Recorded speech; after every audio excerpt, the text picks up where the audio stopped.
between what happens as you walk up and down Washington Street versus Swanton.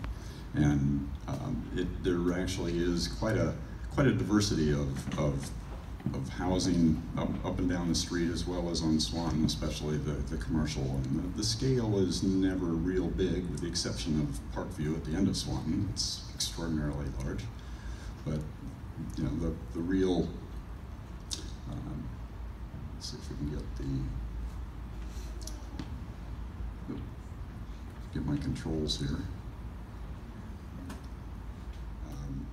We begin with a fairly good sized apartment building that's nicely done, works with the slopes. You know, this is a relatively hilly site, but also the south side of the street is you know, much higher. The homes sort of dominate Washington and look down over the site. Some terrific houses, actually. Very nice. Hey.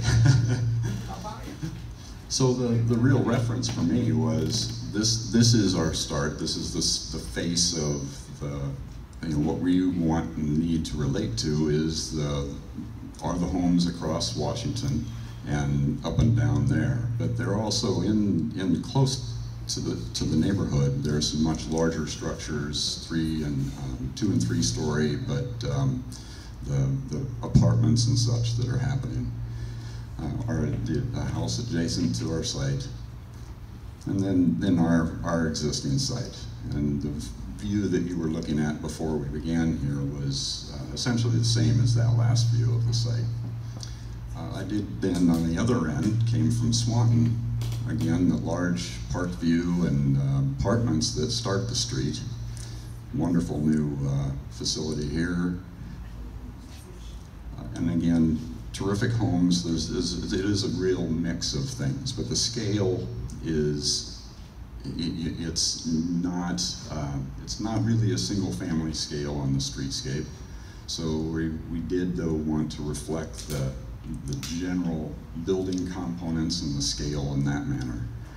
And then you can see actually across Swanton from us at the intersection.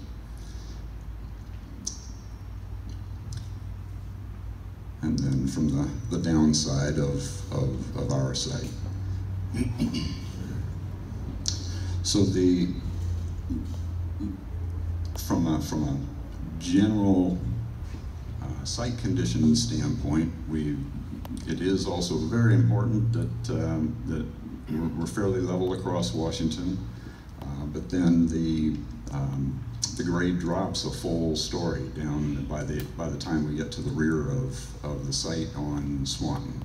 So that actually creates for us a terrific opportunity to have a kind of a dual activity building, where Washington can be very much can relate to the street and the walkability.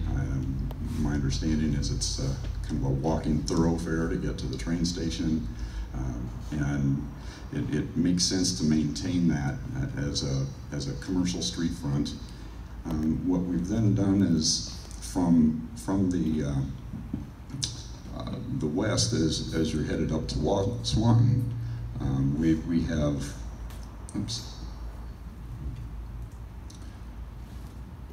We've actually set up, and I'll just wave my hands, it's easier. So, an opening that we have created at-grade parking for 40 spaces behind the first structural bays and behind the commercial property at the first floor. At that, and as a reference, that then is also covered. We've created a full park over the top of, for the residents up above that parking space. So we've actually captured about 8,000 square feet of green space up there, rather than it being just open parking.